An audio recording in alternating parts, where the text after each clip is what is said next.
All right, buckle up, because today we are diving deep into the world of Floppy the robot. Oh, I am so ready for this one. We've got a mountain of production documents, character designs, budget breakdowns. You name it, we got it. It's like we're getting a backstage pass to this Colombian animated series that's still in production. Yeah, it is really cool to see a project like this in action before it's released. You don't often get this kind of access. So let's start with the star of the show, Floppy.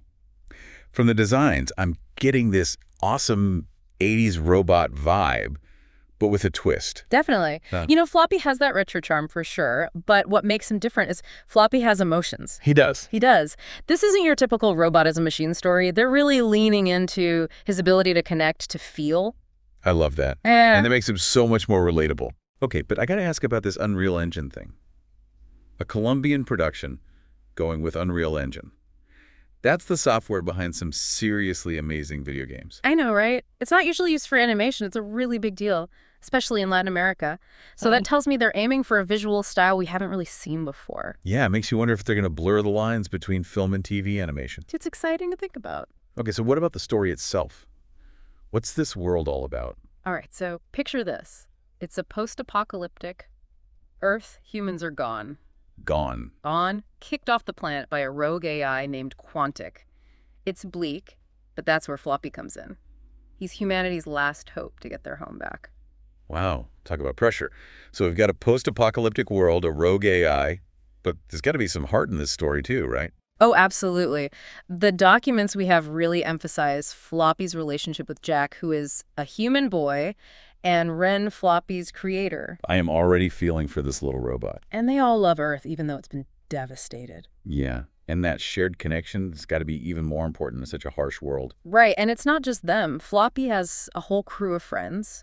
There's Clue, who they describe as elegant, and then there's Ram, the tough one. So like a little robot game. Basically. And then get this, we have Terabyte, a hummingbird, and a three-headed monkey. A three-headed monkey. Okay, now you're speaking my language. It really makes you wonder what other surprises they'll come up with. So we've got Floppy and his crew.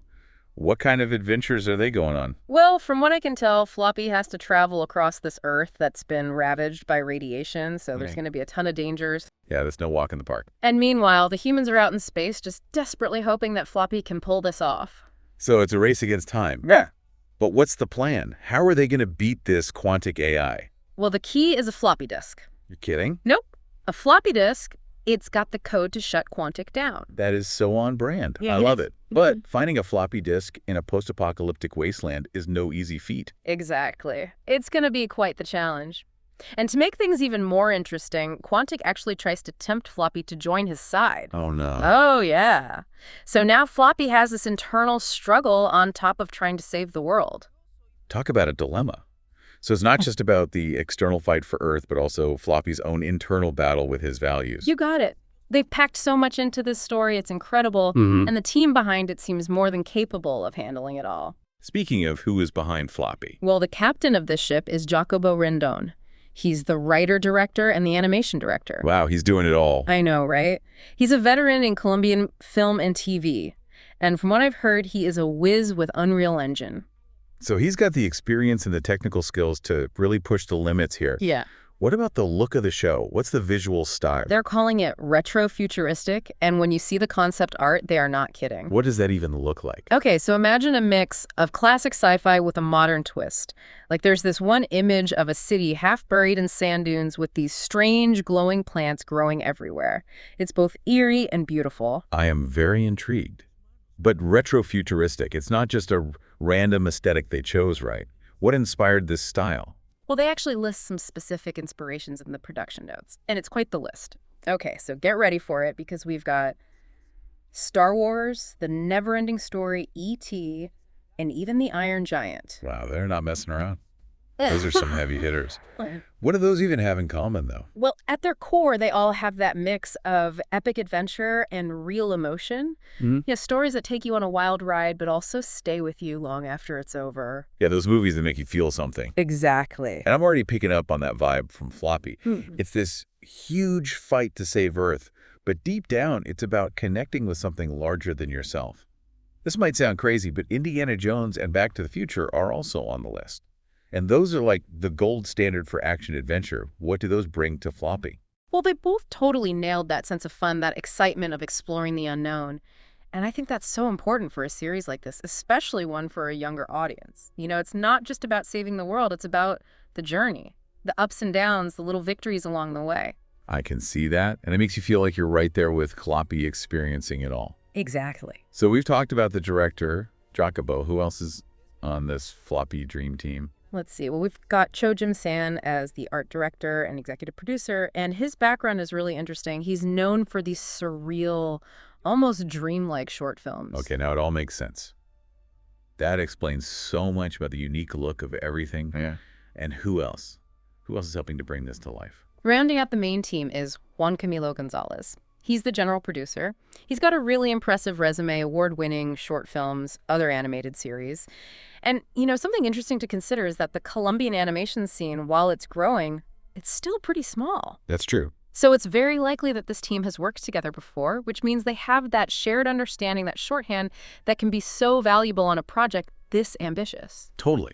It's like they're this powerhouse team coming together to create something truly special. Okay, so we've covered the story, the visuals, the team behind it all, but I want to step back for a second. Why should our listener care about Floppy the Robot? What makes this project stand out? Why is it important? I love that question. And I think the answer is that Floppy is breaking new ground in a lot of ways. First, you've got the use of Unreal Engine, which, as we talked about, has the potential to change how animated series look and feel. It's a big risk, and if it works, it could really put Colombian animation on the map. Floppy the game changer. Yeah. I like it. Yeah. So what else? Well, they don't shy away from big themes. They're really grappling with the impact of AI, and not just as the villain, but as a force shaping our world. You know, it makes you think about our relationship with technology, who has the power, and what kind of future we're creating. Really makes you think those are conversations we should all be having. And then on top of that, they're using motion capture, which isn't common at all in Colombian animation. Right. It's much more common in big budget films, not so much in TV, especially not in Colombia. And that tells me they're serious about quality, about making something truly special. And those emotions that Floppy can express, motion capture, could really bring that to life in a way we don't often see in animation. Absolutely. So we've got groundbreaking technology, thought-provoking themes, a talented team with a clear vision. It seems like Floppy the Robot has everything it needs to be something truly unique. Yeah. But there's one thing that keeps popping up in the materials, this idea of balance.